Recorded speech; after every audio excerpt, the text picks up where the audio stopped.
कुछ महत्वपूर्ण मुद्दों पर आपसे बात करनी है। वो मुद्दे जो इस वक्त देश के लोगों के मन में चल रहा है, वो सवाल जिसको लेकर देश के लोगों के मन में चिंता है और चिंता के साथ साथ दुख भी है।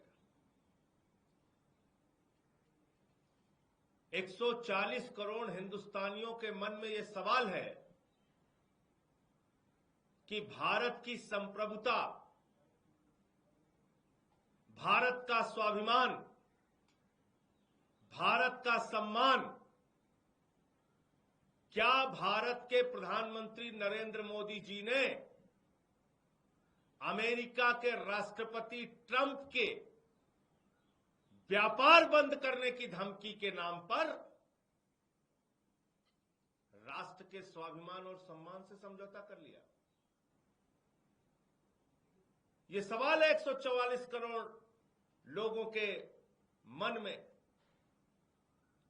यह सवाल है एक एक हिंदुस्तानी के मन में।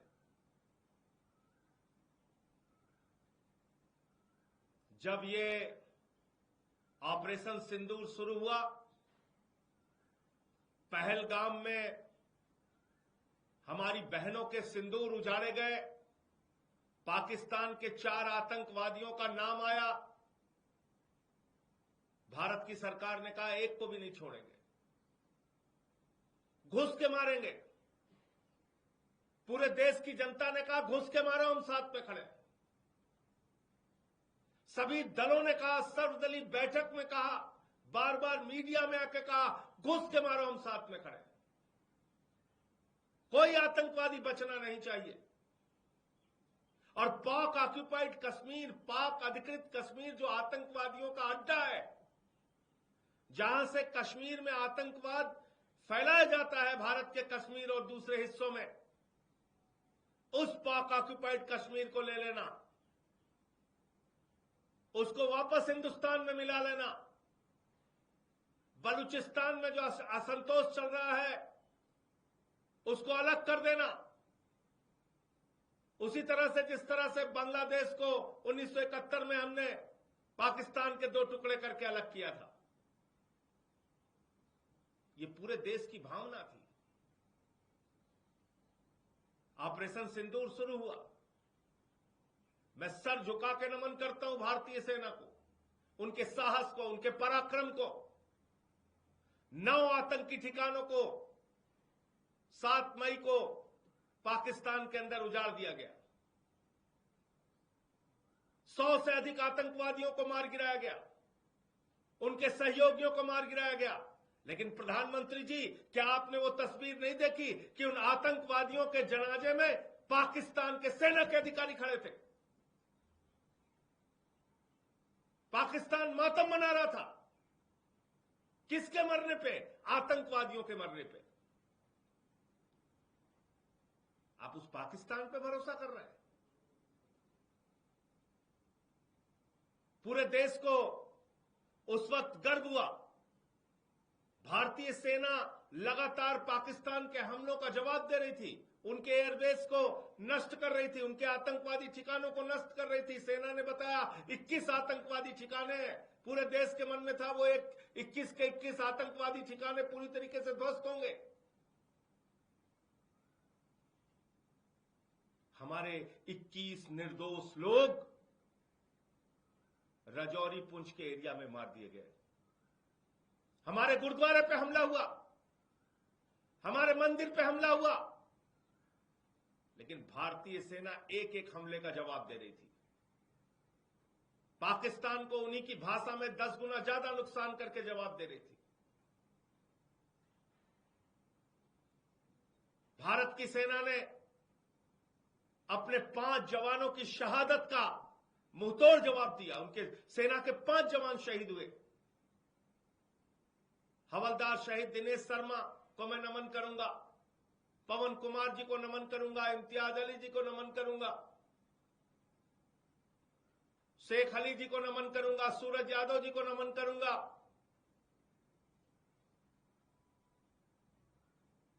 सेना के जवान अपने जवानों की शहादत का बदला ले रहे थे। लड़ रहे थे, पाकिस्तानियों को उनकी भाषा में 10 गुना ज्यादा ताकत से जवाब दे रहे थे। और ऐसे समय में जब पाक अधिकृत कश्मीर को भारतीय सेना वापस ले सकती थी, ऐसे समय में जब बलूचिस्तान को पाकिस्तान के नक्शे से मिटाया जा सकता था, अलग किया जा सकता था, ऐसे समय में जब हमारी सेना अपने शौर्य, अपने पराक्रम, अपने बहादुरी का परिचय दे रही थी, प्रधानमंत्री मोदी जी अमेरिका के राष्ट्रपति ट्रंप की मध्यस्थता को स्वीकार करते हुए आपने सीज फायर का ऐलान कर दिया। किसी कंफ्यूजन में मत रहिए, किसी और आदमी ने नहीं, नरेंद्र मोदी ने सीज फायर का ऐलान किया। कोई विदेश सचिव सीज फायर का ऐलान नहीं करता। इतनी सामान्य समझ सबको होनी चाहिए। भले ही भक्त विदेश सचिव और उनके परिवार को गाली दे रहे हैं, उनकी समझ छोटी हो सकती है, तो मोदी जी के भक्त गाली गलौज कर सकते हैं, लेकिन यह निर्णय नरेंद्र मोदी का था। नरेंद्र मोदी ने सीज फायर डिक्लेयर किया। और क्या कहा कल अपने संबोधन में मोदी जी ने कहा, जब पाकिस्तान ने हमसे कहा कि हम सैन्य दुस्साहस नहीं दिखाएंगे, आतंकवादी घटनाओं को अंजाम नहीं देंगे, तब हमने विचार किया सीज फायर के लिए, सीज फायर को स्थगित किया। आप पाकिस्तान पे विश्वास कर रहे हैं? अरे वहां के आतंकवादियों के सामने पहलगाम में हमारी बहनें हाथ जोड़ रही थी, हमारे सिंदूर को मत उजाड़ो, हमारे पति को मत मारो। वो खूंखार दरिंदे आतंकवादी तो नहीं माने। आप पाकिस्तानियों के कहने पे मान गए। वो 4 आतंकवादी कहां हैं जिन्होंने हमारे बहनों के सिंदूर उजाड़े? प्रधानमंत्री जी बताइए, तीसरे देश की मध्यस्थता आपने स्वीकार कैसे की? प्रधानमंत्री जी बताइए, जो आतंकवादी देश है, जिस देश के अंदर लश्कर तैयबा, लश्कर उमर, जैसे मोहम्मद, हरकतुल मुजाहिदीन, सिपाहे सबाहा, हिजबुल मुजाहिदीन, ये तमाम आतंकवादी संगठनों का सरगना है पाकिस्तान। आतंकवादियों का प्रमुख देश है पाकिस्तान। आतंकवादियों की पनाहगाह है पाकिस्तान। आप उस पाकिस्तान के ऊपर भरोसा कर रहे हो? और अमेरिका का राष्ट्रपति क्या कह रहा है? अमेरिका का राष्ट्रपति कह रहा है, भारत और पाकिस्तान दोनों महान देश हैं। अमेरिका का राष्ट्रपति कह रहा है, भारत और पाकिस्तान दोनों पावरफुल देश हैं। अमेरिका का राष्ट्रपति कह रहा है कि हमने व्यापार बंद करने की धमकी दी दोनों देशों को और सीज फायर करा दिया। प्रधानमंत्री जी, आपने एक भी चीज का खंडन नहीं किया, एक भी बात का खंडन नहीं किया। शर्म आती है मुझे। 140 करोड़ हिंदुस्तानियों के प्रधानमंत्री हैं आप। दुनिया की 5वीं बड़ी अर्थव्यवस्था है भारत। हमारा एक स्वर्णिम इतिहास है। और पाकिस्तान की तुलना ट्रंप हमारे साथ कर रहा है। 140 करोड़ हिंदुस्तानियों के देश को पाकिस्तान के बराबर लाके खड़ा कर दिया ट्रंप ने, और आपके मुंह से एक शब्द नहीं निकला।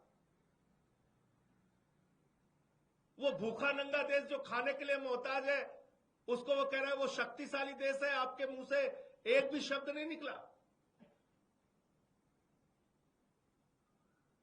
अरे उस ट्रंप के खिलाफ तो अमेरिकन भी हो गए होंगे। उन्होंने भी सवाल पूछा होगा कि जिस ओसामा बिन लादेन ने अमेरिका पे आक्रमण किया, उसको संरक्षण तो पाकिस्तान ने दिया था। पाकिस्तान आतंकवादियों का संरक्षक है, तुम उसको महान देश कैसे कर रहे हो? ये तो अमेरिकन को भी बुरा लगा होगा, लेकिन आपको बुरा नहीं लग रहा है। आप एक शब्द नहीं बोल रहे। उसके सेक्रेटरी ऑफ स्टेट का क्या बयान है? मार्को रूबियो ये कह रहे हैं ये 10 मई का ट्वीट है।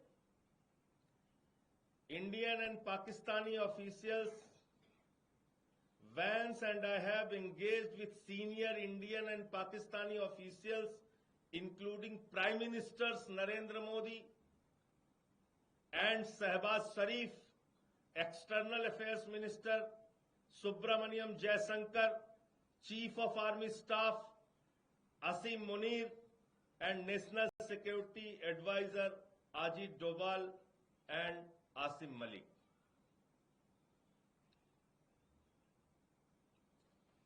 ये ट्वीट है।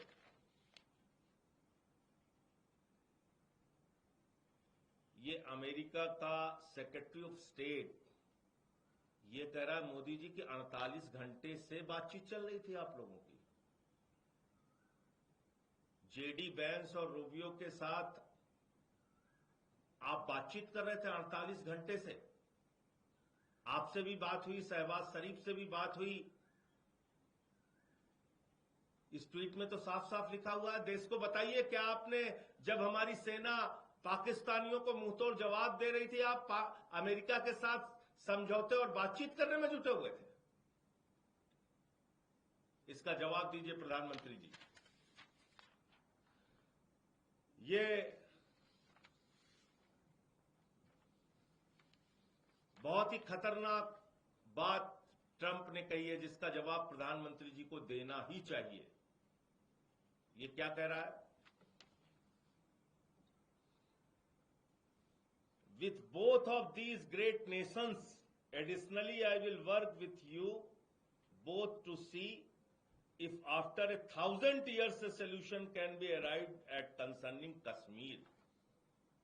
कश्मीर के मुद्दे पे ये समाधान निकालने की और बातचीत करने की बात कर रहा है।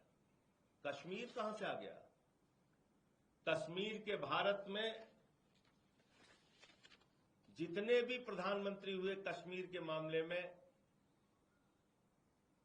लाल बहादुर शास्त्री जी ने 65 और 66 में, इंदिरा गांधी जी ने 72 में, फिर 75 में, फिर 83 में मोरारजी देसाई जी ने 78 में, राजीव गांधी जी ने 87 में, 89 में, 90 में बीपी सिंह जी ने, 91 में चंद्रशेखर जी ने, 94 में पीवी नरसिम्हा राव जी ने, 96 में एसडी देवगौड़ा जी ने, 97 में आईके गुजराल, 99 में अटल बिहारी वाजपेयी जी ने, 2001 में अटल बिहारी वाजपेयी जी ने, 2003 में अटल बिहारी वाजपेयी जी ने, 2009 में मनमोहन सिंह जी ने, 2010 में मनमोहन सिंह जी ने। इतनी बार अमेरिका, ये ऑन रिकॉर्ड बोल रहा हूं, इतनी बार अमेरिका ने भारत पाकिस्तान के बीच मध्यस्थता करने की कोशिश की और हमारे उस समय के तमाम प्रधानमंत्रियों ने अमेरिका की मध्यस्थता को एक सिरे से खारिज करने का काम किया। और आज आपने अमेरिका को चौधरी बना दिया। वो आके चौधराहट कर रहा है, वो मध्यस्थता कर रहा है और खुलेआम कह रहा है कि मध्यस्थता कर रहा है। मेरे 3 सवाल हैं। नंबर 1, जब भारत की सेना पाक अधिकृत कश्मीर पे कब्जा कर सकती थी, पाकिस्तान के 21 के 21 आतंकवादी ठिकानों को तबाह और बर्बाद कर सकती थी, आतंकवादियों का पूरी तरीके से सफाया कर सकती थी, बलूचिस्तान को पाकिस्तान के नक्शे से मिटा सकती थी, अलग कर सकती थी। ऐसे समय में आपने ट्रंप के कहने पे सीज फायर की घोषणा क्यों की?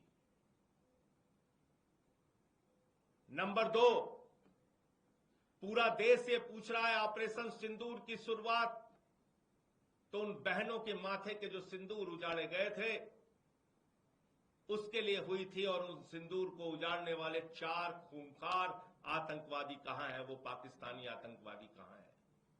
उनको मौत के घाट कब उतारा जाएगा? नंबर 3, कल जो बात ट्रंप ने कही आपके संबोधन से पहले, यह बताया कि दोनों देशों को व्यापार बंद करने की धमकी देकर उसने सीज फायर करा दिया। अब एक एक हिंदुस्तानी जानता है अमेरिका का पाकिस्तान के साथ जो खाने के लिए मोहताज है उसके साथ कौन सा व्यापार होगा, कौन सा व्यापार होगा ट्रंप का पाकिस्तान के साथ। व्यापार तो हिंदुस्तान के साथ है उनका, लाखों करोड़ का व्यापार है। तो क्या आपको व्यापार की धमकी से सीज फायर करने के लिए उन्होंने मजबूर किया, दबाव डाला आपके ऊपर? नंबर 4, ट्रंप कह रहा है पाकिस्तान महान देश है, शक्तिशाली देश है, इसका खंडन कीजिए। आप खुलेआम कहिए पाकिस्तान आतंकवादी देश है। बुलाइए संसद का सत्र, हम सब मिलकर पास करेंगे, पाकिस्तान को आतंकवादी देश घोषित करेंगे। शुरुआत कीजिए इस बात की। जहां पे आतंकवादियों के अड्डे हैं, जहां पे आतंकवादी संगठन संचालित होते हैं, बोलिए इस बात को। नंबर 5, प्रधानमंत्री जी, आपने कहा वो आतंकवादी घटनाओं को आगे अंजाम नहीं देगा, ऐसा पाकिस्तान ने आपसे कहा। वो कोई सैन्य दुस्साहस नहीं दिखाएगा, ऐसा पाकिस्तान ने आपसे कहा। तो मैं आपसे ये पूछना चाहता हूं, जरा इसका जवाब दीजिए। बताइए इस बात को देश को कि जैसे ही सीज फायर का ऐलान हुआ 3 घंटे के बाद सीज फायर का उल्लंघन हिंदुस्तान के कई शहरों में हुआ। कैसे सैन्य दुस्साहस दिखाया पाकिस्तान ने? जवाब दीजिए इसका। आपके गृह राज्य गुजरात के कच्छ में हमला हुआ और वहां के गृह मंत्री को आकर मीटिंग लेनी पड़ी आपातकाल में। उमर अब्दुल्ला जी का ट्वीट आया कि सीज फायर का उल्लंघन हो रहा है। और कल जैसे ही आपने अपना भाषण खत्म किया, मोदी जी, आप भाषण देने के एक्सपर्ट हैं, ये मैं जानता हूं, पूरा देश पूरी दुनिया जानती है।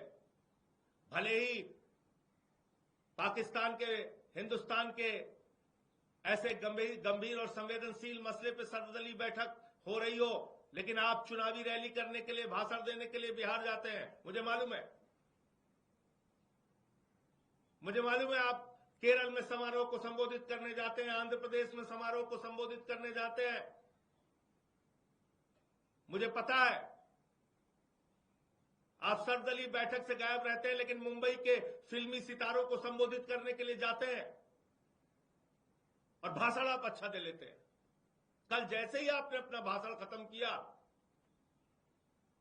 जैसे ही आपका भाषण खत्म हुआ, तुरंत उसके बाद पाकिस्तान ने फिर से सीज फायर का उल्लंघन किया। अमृतसर में जो इंडिगो की फ्लाइट उतरनी थी वो नहीं उतर पाई, ब्लैकआउट हो गया वो।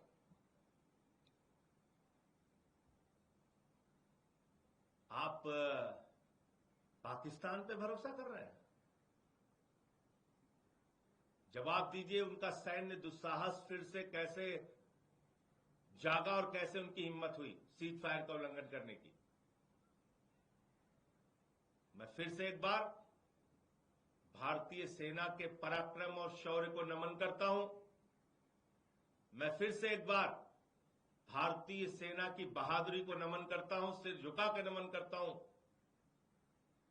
और मैं निश्चित रूप से कहना चाहता हूं, फिर दोहराकर, कि अगर भारत की सेना को रोका नहीं गया होता तो पाक अधिकृत कश्मीर हमारा होता, बलूचिस्तान पाकिस्तान से अलग होता, 21 आतंकी ठिकानों को तबाह और बर्बाद कर दिया होता, और पहलगाम के वो 4 खूंखार आतंकवादी जिन्होंने हमारी बहनों के सिंदूर उजाड़े, उनको मौत के घाट उतार दिया गया होता। और ऐसे समय में अमेरिकी राष्ट्रपति के दबाव में मोदी जी ने जो काम किया, उस पर उनको सामने आके जवाब देना चाहिए और बताना चाहिए ट्रंप जिस तरीके से 140 करोड़ हिंदुस्तानियों का अपमान कर रहा है, राष्ट्र के स्वाभिमान और सम्मान के साथ खिलवाड़ कर रहा है, उस पर प्रधानमंत्री को आके सामने आके उन बातों का खंडन करना चाहिए और उसका जवाब देना चाहिए। मुझे इतनी बात कहनी थी। आपका कोई प्रश्न हो?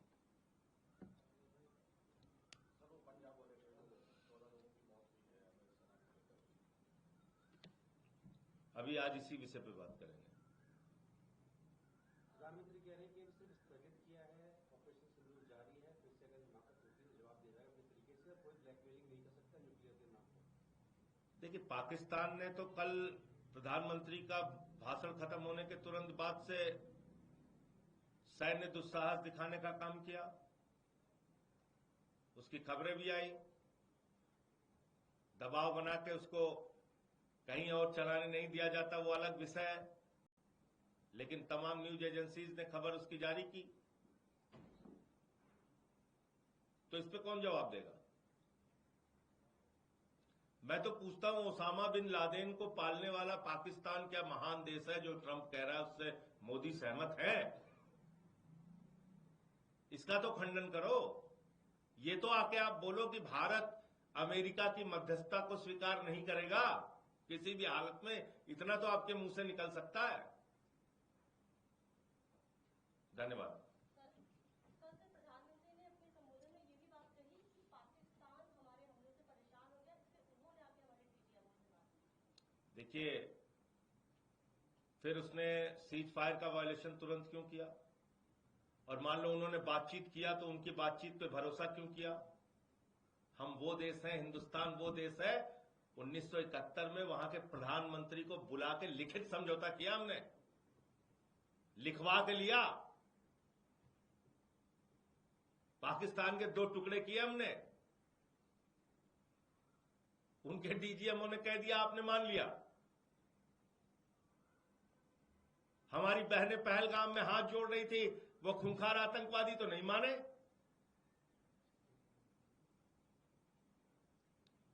धन्यवाद।